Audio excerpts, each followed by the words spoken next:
నమః. UGC net సంస్కృత అభ్యాసానికి స్వాగతము. వైశేషిక దర్శనం గురించిన 3వ వీడియో ఇది. ముందు 2 వీడియోలలో చెప్పబడిన విషయాలను చాలా క్లుప్తంగా ముందు తెలుసుకుంటున్నాము. వైశేషిక దర్శనం యొక్క ప్రవక్త కణాద మహర్షి. కణాద మహర్షి వైశేషిక దర్శనంలో పదార్థములు 6 అని సంగ్రహంగా చెప్పారు. అవి ద్రవ్య, గుణ, కర్మ అనే 3 ముఖ్యమైన పదార్థములు, ఇంకా సామాన్య, విశేష, సమవాయి అనే 3 ఉపపదార్థములు.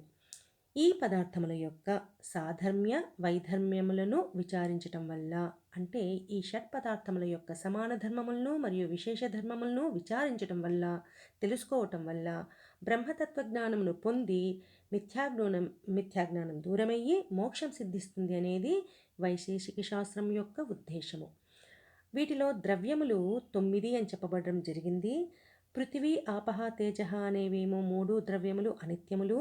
వాయు, ఆకాశము, కాలహ, దిక్, మనహ అనేవి వ్యావహారిక నిత్యములు అని, మరియు ఆత్మ అనే ద్రవ్యము జీవాత్మ, పరమాత్మ అని 2 విధములు. ఈ జీవాత్మ, పరమాత్మ మరియు మూల ప్రకృతిని కలిపి పరమార్థ నిత్యములు అంటారు. తర్వాత ఈ ఆత్మ అనే ద్రవ్యమును మిగిలిన 8 ద్రవ్యముల నుండి వేరుపరచి దానిని యథార్థముగా దాని నిజస్వరూపం తెలుసుకుంటే నిశ్రేయస్సు, అంటే మోక్షానికి ముఖ్య సాధనము అనేది చెప్పబడింది.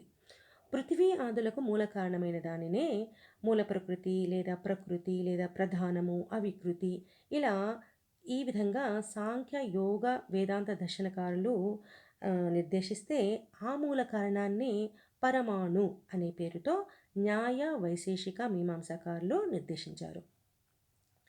తర్వాత వైశేషికంలో గుణములు 24 అని చెప్పబడ్డాయి. రూప, రస, గంధ, స్పర్శ ఇత్యాది 24.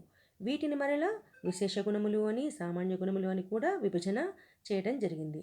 తర్వాత కర్మలను 5 విధాలు అని చెప్పారు. ఉత్క్షేపణం, అవక్షేపణం, ఆకుంచనం, ప్రసారణం, గమనం, ఇలా. ఇప్పుడు ద్రవ్య, గుణ, కర్మల యొక్క సాధర్మ్యమును, అంటే సమాన ధర్మమును తర్వాత సూత్రంలో చెప్పబడ్డం జరిగింది. ఏ విధంగా అంటే 8వ సూత్రము, సదనిత్యం ద్రవ్యవత్ కార్యం కారణం సామాన్య విశేషవదితి ద్రవ్య గుణకర్మాణం అవిశేష.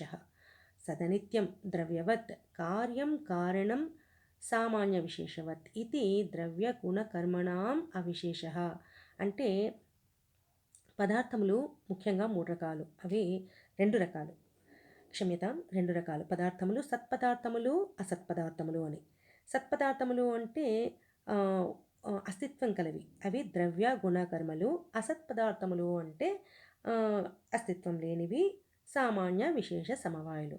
ఇప్పుడు ద్రవ్యానికి, గుణానికి, కర్మకు అంటే ఈ ఈ మూడింటికి కల సామాన్య ధర్మములు ఈ విధంగా చెప్పబడడం జరిగింది.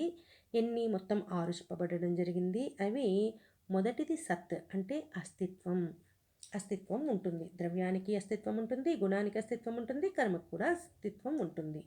అంతేకాక ఈ 3 కూడా అనిత్యం, అంటే వినాశిత్వం, అంటే పుట్టి నశించే స్వభావం కలవి. మూడవది ద్రవ్యవత్.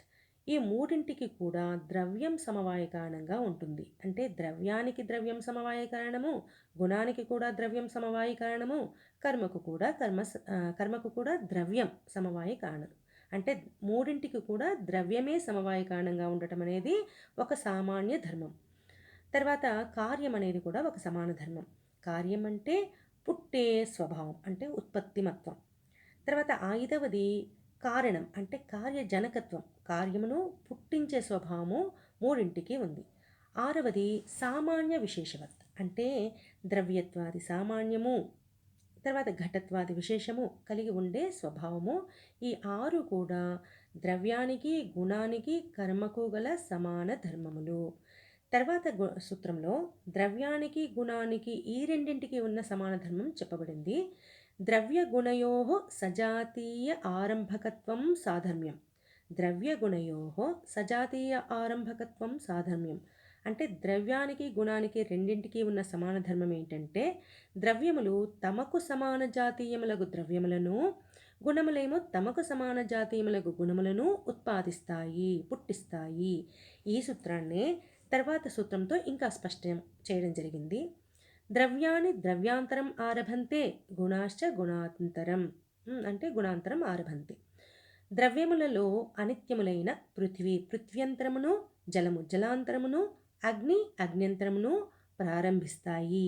ఇలాగే గుణములలో కూడా రూపం అన్యరూపమును, రసము అన్యరసమును, గంధము అన్యగంధమును ఉత్పాదిస్తాయి. అంతేకాని విజాతీయాలను ఇవి ప్రారంభించవు, అంటే పుట్టించవు. ముందు 2 సూత్రములలో ద్రవ్య గుణముల యొక్క సమాన ధర్మము వాటి సజాతీయ ద్రవ్యాంతరములను, గుణాంతరములను ఆరంభిస్తాయని చెప్పడం జరిగింది. మరి కర్మలు వాటి స్వజాతీయ కర్మాంతరములను ఎందుకు కలిగించవు అనే సందేహానికి నివృత్తి ఇలా చెప్పడం జరిగింది. కర్మసాధ్యం న విద్యతే, అంటే కర్మ అంటే క్రియ. కర్మసాధ్యం అంటే క్రియతో ఏర్పడేది కాదు. నా విద్యతే అంటే కాదు అని అర్థం. అంటే క్రియను పుట్టించదు. ఒక వస్తువునందు క్రియ ఏర్పడగానే విభాగం లేదా వియోగం ఏర్పడుతుంది, కానీ క్రియాంతరము కలగదు. ఉదాహరణకు అవయవములలో కలుగు చలనక్రియ అవయవిలో చలనక్రియను పుట్టించదు. అవయవములందు కలిగిన క్రియ వలన వేగమనే గుణం ఉద్భవించి ఆ వేగము వలన అవయవి అనేది చలిస్తుంది. అందుకనే కర్మము కర్మాంతరమును ఉద్భవింపచేయదు అని సూత్రము. ఇలా ద్రవ్య గుణ కర్మల సమాన ధర్మాన్ని నిరూపించడం జరిగింది. ఇప్పుడు ద్రవ్యమునకు గల విశేష ధర్మము అంటే వైధర్మ్యము తర్వాత సూత్రంలో ఇలా చెప్పడం జరిగింది. నా ద్రవ్యం కార్యం కారణం చ వదతి, అంటే కార్యద్రవ్యము కారణద్రవ్యమును కానీ కారణద్రవ్యము కార్యద్రవ్యమును కానీ నశింపజేయదు. ఉదాహరణకు తంతు కారణము, వస్త్రం అనేది కార్యము. ఈ రెండింటిలో ఏది కూడా ఒకదాన్ని మరొకటి నశింపచేయదు. తంతువుల ఆరంభ సంయోగం లేక వస్త్రము నశిస్తుంది, లేదా వస్త్రంలోని తంతువులు విడిపోవటం వల్ల వాటిలోని సంయోగం నశించటం వల్ల తంతువులు నశిస్తాయి. అంతేకాని తమ కారణద్రవ్యం వల్ల కానీ కార్యద్రవ్యం వల్ల కానీ నాశనం అనేది జరగదు. తాత్పర్యం ఏంటంటే కార్యకారణ భావంను పొందే ద్రవ్యములలో వద్యఘాతక భావం అనేది ఉండదు. కాబట్టి ద్రవ్య లక్షణము కార్యమును కానీ కారణమును కానీ నశింపచేయదు. అలా ద్రవ్య లక్షణం చెప్పబడింది. ఇప్పుడు గుణలక్షణము ఉభయతా గుణాహ అని సూత్రంలో చెప్పబడింది.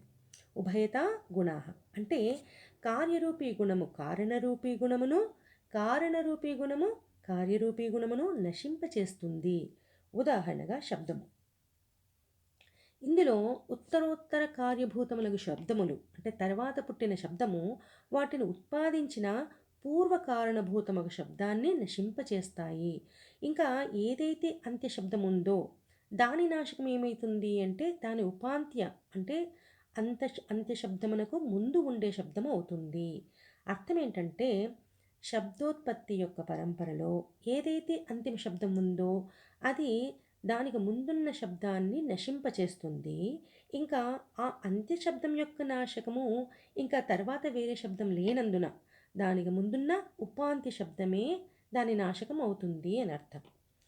తర్వాత కర్మ గురించిన లక్షణము తర్వాత సూత్రంలో చెప్పబడింది.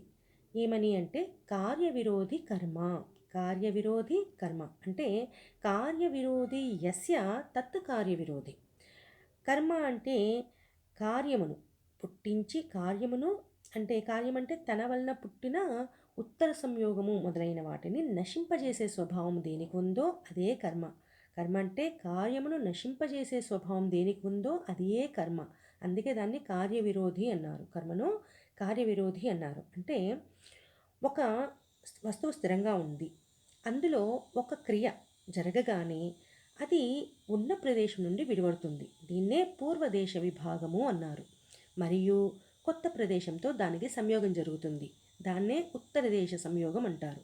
ఈ పూర్వదేశ విభాగము మరియు ఉత్తర దేశ సంయోగమును జరిపి ఆ క్రియ వెంటనే నశిస్తుంది. ఈ విధంగా ప్రతి ఒక్క కర్మ అంటే క్రియ, ప్రతి ఒక్క కర్మ యొక్క కార్యము ఉత్తర దేశ సంయోగం అవుతుంది మరియు ఉత్తర దేశ సంయోగమే కర్మనాశకము అవుతుంది. కనుక సూత్ర తాత్పర్యము కర్మ అనేది వియోగంను పుట్టించి తర్వాత ఉత్తర సంయోగంను కలిగించి నశిస్తుంది కాబట్టి కార్యవిరోధి కర్మ అని చెప్పబడింది. ఇలా 12వ సూత్రంలో ద్రవ్యమునకు గల విశేష ధర్మమును నా ద్రవ్యం కార్యం కారణం చ వదతి అని, 13వ సూత్రంలో గుణమునకు గల విశేష ధర్మమును ఉభయథా గుణాహ అని, 14వ సూత్రంలో కర్మమునకు గల విశేష ధర్మమును కార్యవిరోధి కర్మ అని చెప్పబడింది. ఇప్పుడు ఈ విశేష ధర్మ ప్రసంగంలో అసాధారణ ధర్మము అంటే లక్షణమును తర్వాత సూత్రములలో చెప్పబడ్డాయి. అంటే తర్వాత సూత్రములలో ద్రవ్యం యొక్క లక్షణము, గుణము యొక్క లక్షణము, కర్మల యొక్క లక్షణము చెప్పబడుతుంది. లక్షణము అంటే అసాధారణ ధర్మము. దీని గురించి ఒక చిన్న వీడియో ప్రత్యేకంగా చేయడం జరిగింది. చూడని వాళ్ళు, తెలుసుకోవాలనుకున్న వాళ్ళు ఆ వీడియో తప్పకుండా చూడగలరు. ఇంతటితో ఈ వీడియో ముగుస్తుంది. నమస్సంస్కృతాయ ధన్యవాదः.